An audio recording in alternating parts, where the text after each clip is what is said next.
Bab 12. Kejutan. Sejarah adalah studi tentang perubahan yang secara ironis digunakan sebagai peta untuk masa depan. Profesor Stanford Scott Sagan pernah mengatakan sesuatu yang setiap orang yang mengikuti ekonomi atau pasar investasi harus menggantung di dinding mereka. Hal-hal yang belum pernah terjadi sebelumnya terjadi sepanjang waktu. Sejarah sebagian besar studi tentang peristiwa mengejutkan, tetapi ini sering digunakan oleh investor dan ekonom sebagai panduan yang tak tergoyahkan untuk masa depan. Apakah Anda melihat ironi? Apakah kamu melihat masalahnya? Adalah cerdas untuk memiliki apresiasi yang mendalam terhadap sejarah ekonomi dan investasi.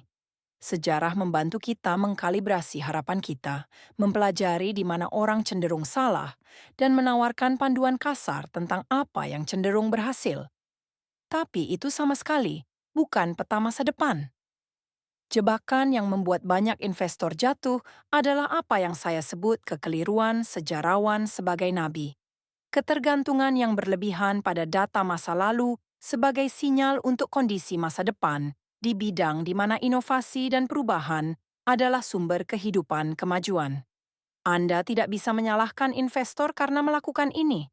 Jika Anda memandang investasi sebagai ilmu yang sulit, sejarah harus menjadi panduan yang sempurna untuk masa depan. Ahli geologi dapat melihat 1 miliar tahun data historis dan membentuk model tentang bagaimana bumi berperilaku. Ahli meteorologi juga bisa. Dan dokter, ginjal beroperasi dengan cara yang sama pada tahun 2020, seperti pada tahun 1020. Tetapi investasi bukanlah ilmu yang sulit. Ini adalah sekelompok besar orang yang membuat keputusan yang tidak sempurna dengan informasi terbatas tentang hal-hal yang akan berdampak besar pada kesejahteraan mereka, yang bahkan dapat membuat orang pintar menjadi gugup, serakah, dan paranoid. Richard Feynman, fisikawan hebat, pernah berkata, bayangkan betapa sulitnya fisika jika elektron memiliki perasaan. Nah, investor punya perasaan. Cukup banyak dari mereka. Itulah mengapa sulit untuk memprediksi apa yang akan mereka lakukan selanjutnya, hanya berdasarkan apa yang mereka lakukan di masa lalu. Landasan ekonomi adalah bahwa segala sesuatunya berubah dari waktu ke waktu, karena tangan tak terlihat membenci apapun yang tetap terlalu baik atau terlalu buruk tanpa batas. Investor Bill Bonner pernah menggambarkan bagaimana Mr. Market bekerja. Dia mengenakan kaos kapitalisme di tempat kerja dan palu godam di tangannya. Beberapa hal tetap sama untuk waktu yang lama, yang berarti kita tidak dapat memperlakukan sejarawan sebagai nabi. Penggerak terpenting dari segala sesuatu yang terkait dengan uang adalah kisah yang diceritakan orang pada diri mereka sendiri dan preferensi yang mereka miliki terhadap barang dan jasa. Hal-hal itu tidak cenderung duduk diam. Mereka berubah dengan budaya dan generasi. Mereka selalu berubah dan akan selalu. Trik mental yang kita mainkan pada diri kita sendiri di sini adalah kekaguman berlebihan terhadap orang-orang yang pernah melakukannya. Melakukan itu dalam hal uang. Mengalami peristiwa tertentu tidak selalu membuat Anda memenuhi syarat untuk mengetahui apa yang akan terjadi selanjutnya. Kenyataannya jarang terjadi karena pengalaman menyebabkan terlalu percaya diri lebih dari kemampuan meramalkan. Investor Michael Batnick pernah menjelaskan hal ini dengan baik. Dihadapkan dengan argumen bahwa hanya sedikit investor yang siap dengan kenaikan suku bunga karena mereka tidak pernah mengalaminya. Periode besar terakhir kenaikan suku bunga terjadi hampir 40 tahun yang lalu. Ia berpendapat bahwa itu tidak masalah karena mengalami atau bahkan mempelajari apa terjadi di masa lalu mungkin tidak berfungsi sebagai panduan apapun tentang apa yang akan terjadi ketika tarif naik di masa depan. Terus, akankah kenaikan suku bunga saat ini terlihat seperti yang terakhir atau yang sebelumnya? Akankah kelas aset yang berbeda berperilaku serupa, sama, atau sebaliknya? Di satu sisi, orang-orang yang telah berinvestasi melalui peristiwa 1987, 2000, dan 2008 telah mengalami banyak pasar yang berbeda. Di sisi lain, bukankah mungkin pengalaman ini bisa menyebabkan rasa percaya diri yang berlebihan? Gagal mengakui bahwa Anda salah, berlabuh ke hasil sebelumnya? Dua hal berbahaya terjadi ketika Anda terlalu mengandalkan sejarah investasi sebagai panduan untuk apa yang akan terjadi selanjutnya. 1. Anda kemungkinan besar akan melewatkan kejadian-kejadian outlier yang paling banyak menggerakkan jarum. Peristiwa terpenting dalam data historis adalah outlier besar, peristiwa pemecah rekor. Merekalah yang menggerakkan jarum dalam ekonomi dan pasar saham.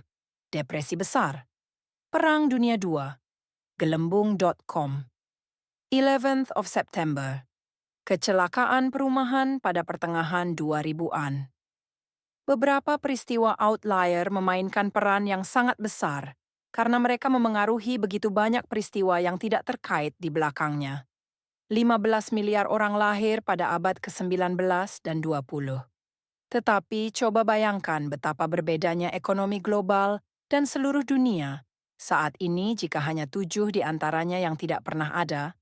Adolf Hitler, Joseph Stalin, Mao Zedong, Prinsip Gavrilo, Thomas Edison, Bill Gates, Martin Luther King, saya bahkan tidak yakin itu daftar yang paling berarti. Namun hampir semua hal tentang dunia saat ini, mulai dari perbatasan, teknologi, hingga norma sosial, akan berbeda jika ketujuh orang ini tidak meninggalkan jejak mereka. Cara lain untuk mengatakan ini adalah bahwa 4/miliar% orang bertanggung jawab atas mungkin sebagian besar arah dunia selama abad terakhir. Hal yang sama berlaku untuk proyek, inovasi, dan acara. Bayangkan abad terakhir tanpa depresi hebat Perang Dunia, 2 proyek Manhattan vaksin antibiotik, ARPANET, 11 September. Runtuhnya Uni Soviet, berapa banyak proyek dan peristiwa yang terjadi di abad ke-20?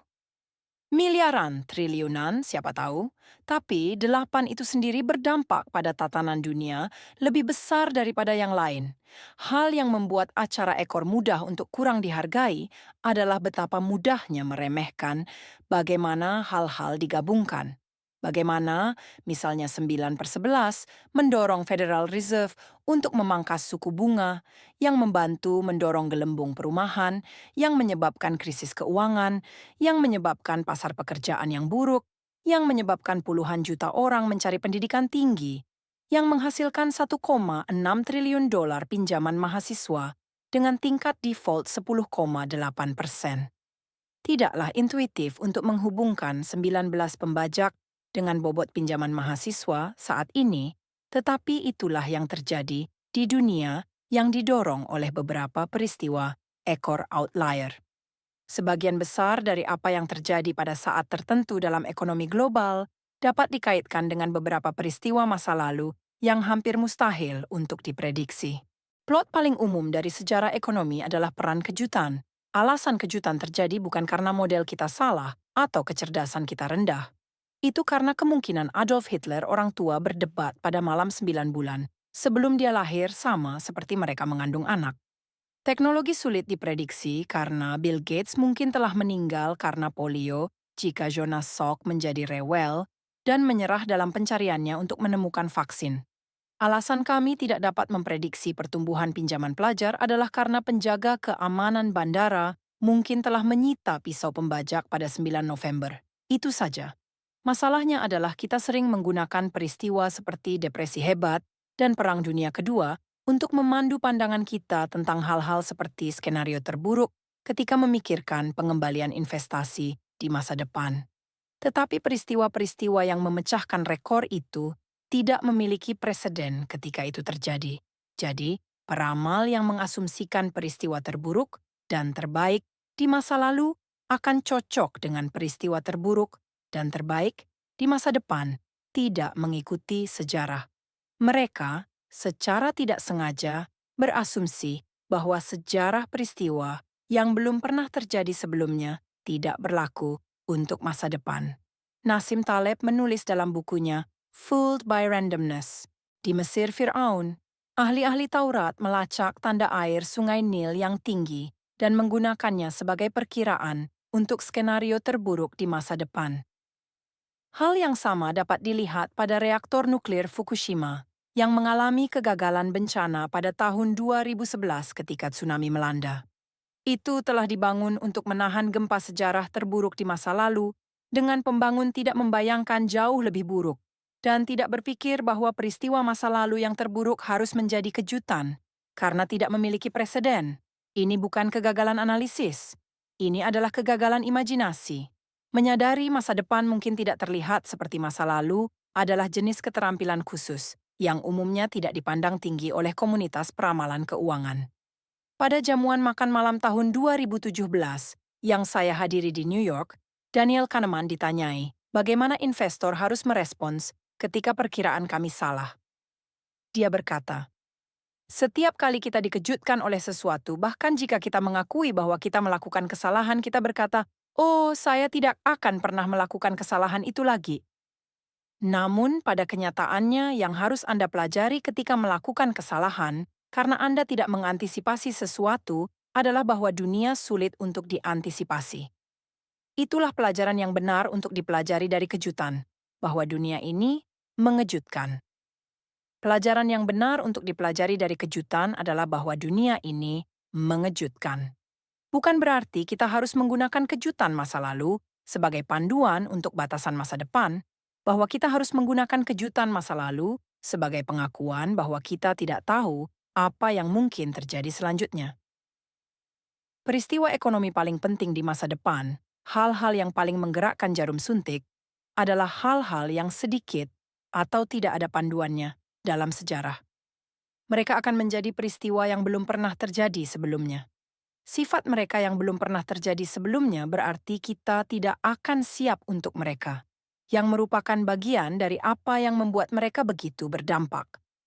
Ini berlaku untuk peristiwa menakutkan seperti resesi dan perang, dan peristiwa besar seperti inovasi.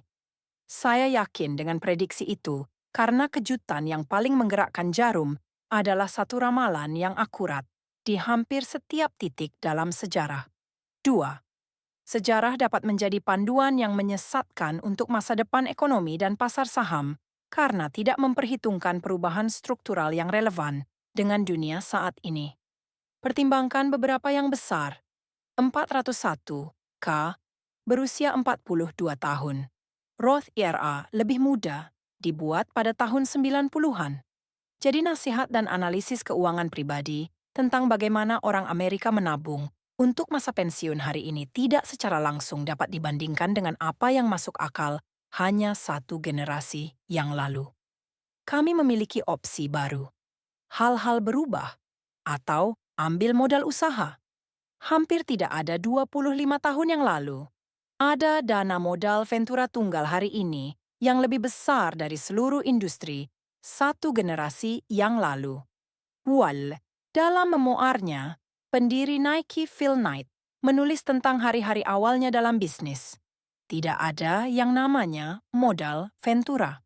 Seorang wirausahawan muda yang bercita-cita memiliki sangat sedikit tempat untuk dituju, dan tempat-tempat itu semuanya dijaga oleh penjaga gerbang yang menghindari risiko tanpa imajinasi. Dengan kata lain, bankir. Artinya pada dasarnya semua data historis beberapa dekade yang lalu tentang bagaimana startup dibiayai sudah ketinggalan zaman. Apa yang kita ketahui tentang siklus investasi dan tingkat kegagalan startup bukanlah dasar sejarah yang dalam untuk dipelajari, karena cara perusahaan didanai saat ini adalah paradigma sejarah yang baru. Atau ambil pasar umum. S&P 500 tidak memasukkan saham keuangan sampai tahun 1976. Hari ini, keuangan membuat 16% dari indeks. Saham teknologi hampir tidak ada 50 tahun yang lalu. Hari ini, mereka lebih dari 1/5 dari indeks. Aturan akuntansi telah berubah dari waktu ke waktu.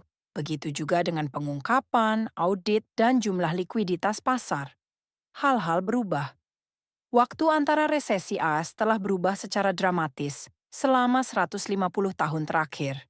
Waktu rata-rata antara resesi telah berkembang dari sekitar 2 tahun di akhir 1800-an menjadi 5 tahun di awal abad ke-20 hingga 8 tahun selama setengah abad terakhir. Saat saya menulis ini, sepertinya kita akan memasuki resesi 12 tahun sejak resesi terakhir dimulai pada Desember 2007. Itu adalah jarak terpanjang antara resesi sejak sebelum Perang Saudara. Ada banyak teori tentang mengapa resesi menjadi lebih jarang, Salah satunya adalah bahwa The Fed lebih baik dalam mengelola siklus bisnis, atau setidaknya memperpanjangnya. Alasan lainnya adalah bahwa industri berat lebih rentan terhadap kelebihan produksi boom and bust daripada industri jasa yang mendominasi selama 50 tahun terakhir. Pandangan pesimistis adalah bahwa kita sekarang memiliki lebih sedikit resesi, tetapi ketika terjadi, resesi lebih kuat dari sebelumnya. Untuk argumen kami, itu tidak terlalu penting apa yang menyebabkan perubahan itu. Yang penting adalah bahwa semuanya jelas berubah. Untuk menunjukkan bagaimana perubahan bersejarah ini memengaruhi keputusan investasi, pertimbangkan karya seorang pria yang diyakini banyak orang sebagai salah satu pemikir investasi terbesar sepanjang masa. Benjamin Graham, buku klasik Graham, The Intelligent Investor, lebih dari sekadar teori. Ini memberikan arahan praktis seperti formula yang dapat digunakan investor untuk membuat keputusan investasi yang cerdas. Saya membaca buku Graham ketika saya masih remaja, belajar tentang investasi untuk pertama kalinya. Rumus-rumus yang disajikan dalam buku itu menarik bagi saya, karena secara harfiah merupakan petunjuk langkah demi langkah tentang cara menjadi kaya. Ikuti saja petunjuknya. Tampaknya sangat mudah, tetapi sesuatu menjadi jelas ketika Anda mencoba menerapkan beberapa formula ini. Hanya sedikit yang benar-benar berfungsi. Graham menganjurkan pembelian perdagangan saham kurang dari aset kerja bersih mereka. Pada dasarnya, uang tunai di bank dikurangi semua hutang. Kedengarannya bagus, tetapi hanya sedikit saham yang benar-benar diperdagangkan semurah itu lagi. Selain katakanlah, 1 sen saham yang dituduh melakukan penipuan akuntansi. Salah satu kriteria Graham menginstruksikan investor konservatif untuk menghindari perdagangan saham lebih dari 1,5 kali nilai buku. Jika Anda mengikuti aturan ini selama dekade terakhir, Anda hampir tidak memiliki apa-apa selain asuransi dan saham bank. Tidak ada dunia di mana itu baik-baik saja. The Intelligent Investor adalah salah satu buku investasi terbesar sepanjang masa. Tapi saya tidak tahu satu investor yang telah berhasil menerapkan formula yang diterbitkan Graham dengan baik. Buku ini penuh dengan hikmat, mungkin lebih dari buku investasi manapun yang pernah diterbitkan. Tapi sebagai panduan bagaimana, itu dipertanyakan. Apa yang terjadi? Apakah Graham seorang pemain sandiwara yang terdengar bagus tetapi nasihatnya tidak berhasil? Tidak semuanya. Dia sangat sukses investor itu sendiri. Tapi dia praktis. Dan dia adalah seorang pelawan sejati. Dia tidak begitu terikat dengan ide-ide investasi, sehingga dia akan tetap berpegang pada mereka ketika terlalu banyak investor lain menangkap teori-teori itu, membuatnya begitu populer sehingga membuat potensi mereka tidak berguna.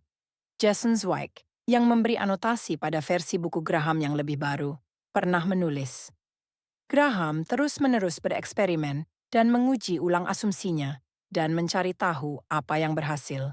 Bukan apa yang berhasil kemarin, tetapi apa yang berhasil hari ini.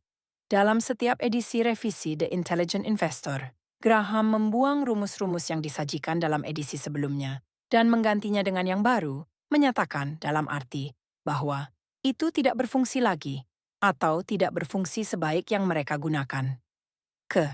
Ini adalah formula yang tampaknya bekerja lebih baik sekarang. Salah satu kritik umum yang dibuat Graham adalah bahwa semua formula dalam edisi 1972 sudah kuno. Satu-satunya tanggapan yang tepat untuk kritik ini adalah dengan mengatakan, tentu saja, rumus-rumus itulah yang ia gunakan untuk menggantikan rumus-rumus pada edisi 1965 yang menggantikan rumus-rumus pada edisi 1954, yang pada gilirannya menggantikan rumus-rumus dari edisi 1949, yang digunakan untuk menambah rumus-rumus asli yang ia hadirkan di Security. Analisis pada tahun 1934, Graham meninggal pada tahun 1976. Jika formula yang dia anjurkan dibuang dan diperbarui 5 kali, antara tahun 1934 dan 1972, menurut Anda seberapa relevankah formula tersebut pada tahun 2020? Atau akan di tahun 2050?